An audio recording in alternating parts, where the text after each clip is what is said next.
आज कौटिल्य का राज्य का सप्तांग सिद्धांत अथवा कौटिल्य के राज्य के सप्तांग संबंधी विचार के विषय में अध्ययन करेंगे। कौटिल्य ने राज्य के साविय स्वरूप का वर्णन किया है। उन्होंने राज्य के 7 अंग बताए हैं। राज्य के इस सिद्धांत को सप्तांग सिद्धांत कहा जाता है।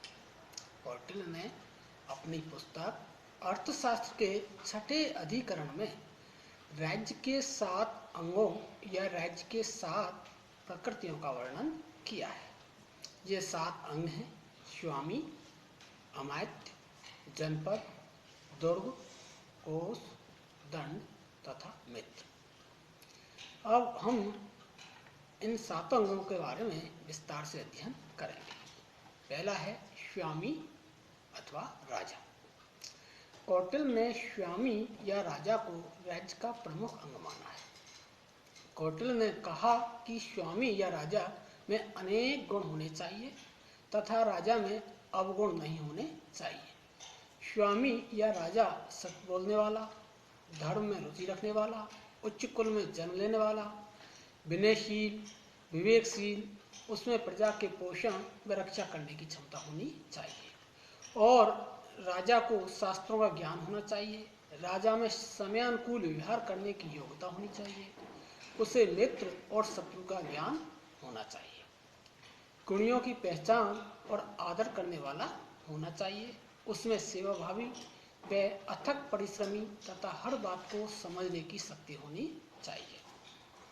उसमें शौर्य, अपराध क्षमा करने की शक्ति होनी चाहिए। राजा या स्वामी आत्मसंयमी, शक्ति संपन्न, विविध प्रकार के अस्त्रों शस्त्रों के संचालन में दक्ष निपुण हो। स्वामी या राजा में शत्रु की त्रुटियों को समझने की शक्ति तथा चापलूसी में न फंसने की जागरूकता होनी चाहिए और परिवर्तित परिस्थितियों के अनुसार आचरण करने वाला सैन्य संचालन, संधि, विग्रह, शत्रु की कमजोरी को जानने की कुशलता, दूरदर्शी सोचने की शक्ति होनी चाहिए। अर्थात राजा सर्वगुण संपन्न होना चाहिए। उसमें सभी गुण होने चाहिए। उसमें किसी प्रकार का अवगुण या दोष नहीं होना चाहिए तथा इंद्रियों का दमन करने वाला होना चाहिए। इस प्रकार से कौटिल्य ने राजा के अनेक गुणों की बात की है। अगला है अमात्य कि अमात्य से अभिप्राय मंत्रियों तथा उच्च प्रशासनिक अधिकारियों से है। अमात्य या मंत्री को राज्य का अनिवार्य अंग माना है तथा अमात्य या मंत्री राज्य की शासन व्यवस्था के संचालन के लिए वास्तविक अंग होते हैं। राजा चाहे कितना भी गुणवान व बुद्धिमान हो, लेकिन वह बिना अमात्यों के शासन व्यवस्था का संचालन सफलतापूर्वक नहीं कर सकता। इसलिए अमात्यों का होना अति आवश्यक है।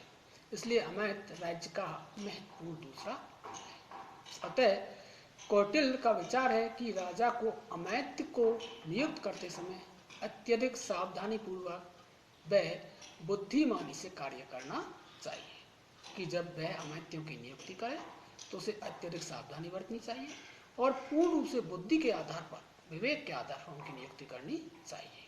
बुद्धिमान, दूरदर्शी, निष्ठावान और योग्य व्यक्ति को ही अमात्य पद पर नियुक्त करें।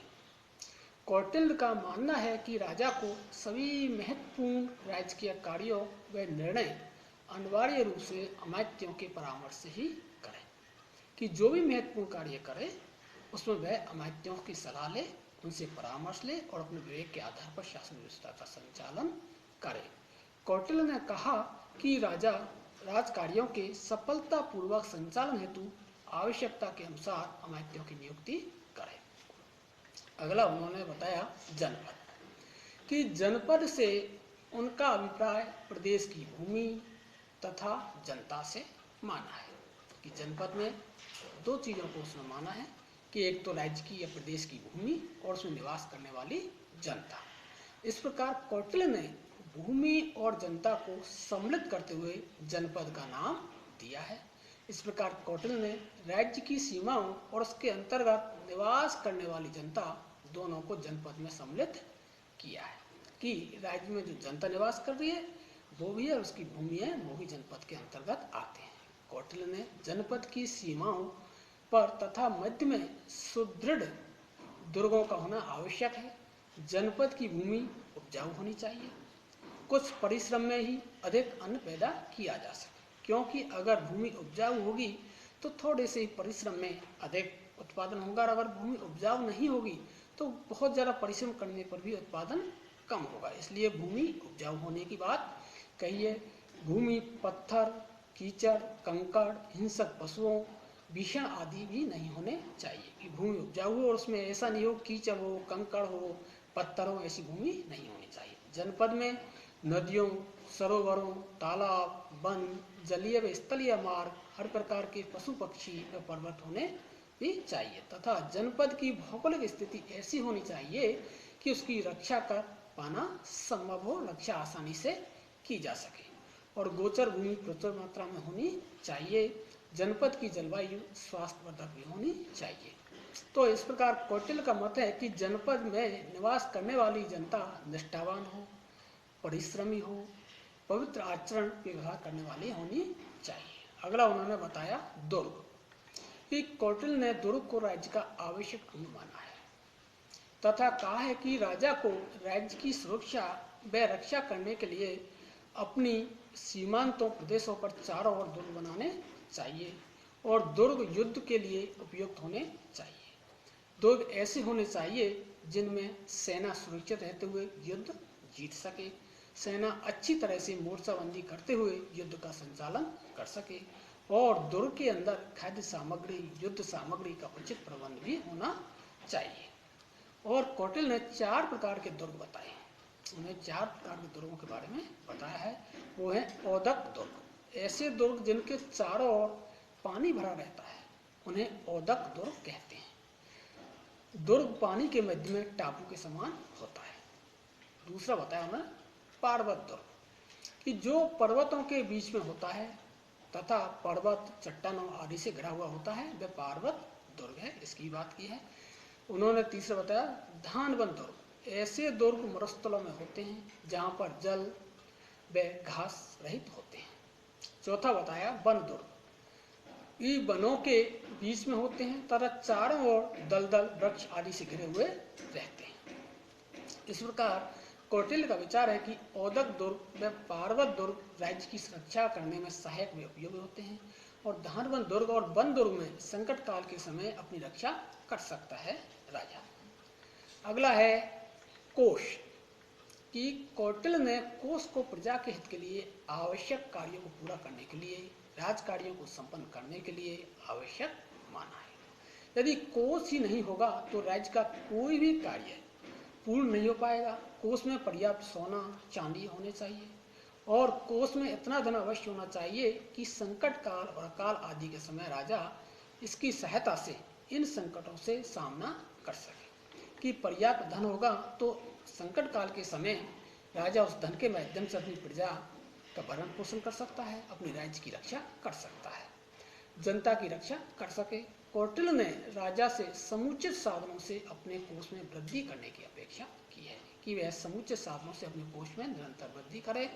प्रजा राजा को अन्न का 6वां, व्यापार का 10वां और पशुओं का 50वां भाग राजा को दिया करेगी, ये उन्होंने बात कही। और कौटिल्य ने राजा को परामर्श दिया कि वह कोष संग्रह के कार्यों में लगे हुए अधिकारियों और कर्मचारियों पर नियंत्रण रखे, जिससे किसी प्रकार का कोई भ्रष्टाचार न पनपे और ईमानदारी से कर संग्रहण किया जा सके, कोष में वृद्धि की जा सके। अगला उन्होंने राज्य का अंग बताया दंड। कौटिल्य ने प्रजा की आंतरिक और बाहरी शत्रुओं से रक्षा करने के लिए दंड या सेना को राज्य का आवश्यक अंग माना है कि सेना के माध्यम से राजा प्रजा की आंतरिक और बाहरी दोनों दृष्टि से सुरक्षा कर सकता है। क्योंकि आंतरिक रूप से अगर समाज के कुछ असामाजिक तत्व, चोर, डाकू, डकैत हैं तो उनका सेना के माध्यम से दमन किया जा सके, और जनता की रक्षा की जा सके, और बाहरी शत्रु जो शत्रु राज्य हैं अगर वो राज्य पर आक्रमण करें, हमला करें, तो उनसे मुकाबला करने के लिए भी सेना की आवश्यकता होती है। इसलिए उन्होंने कहा कि राज्य के लिए सेना का होना अति आवश्यक है। सेना में योग्यतम सैनिक हो, राज्य की रक्षा करने के लिए राजा के पास शक्तिशाली सेना हो, सेना पूर्वजनों की सैन्य परंपराओं से चली आने वाली सैनिकों से बनी हो, ये बात भी उन्होंने कही, और सैनिक स्वामी भक्ति, राजभक्त, सूरवीर, आज्ञाकारी हो, उन्हें युद्ध का अनुभव हो, रण क्षेत्र में गए हुए सैनिकों के परिवारों के भरण पोषण का उत्तरदायित्व राजा का हो, ये बात भी उन्होंने कही है। और अगला का बताया उन्होंने मित्र। कौटिल्य के मित्र को राज्य का अंग माना है। मित्र राज्य की शक्ति, शांति काल और संकट काल दोनों में ही सहायता करते हैं। मित्र ऐसे होने चाहिए जो राजा के सच्चे हितैषी हों, उसको चाहने वाले हों और हृदय से उसका साथ निभाते हों। कौटिल्य का मत है कि राज्यों से मैत्रीपूर्ण संबंध होने पर राज्य अपनी सीमाओं की सुरक्षा के प्रति आश्वस्त रह सकता है, इसलिए राजा को अधिक से अधिक मित्र बनाने चाहिए। तो उन्होंने कहा कि राजा के मित्र होने चाहिए और कम से कम शत्रु होने चाहिए। इस प्रकार कौटिल्य ने अपने सप्तांग सिद्धांत में राज्य के 7 अंग बताए हैं।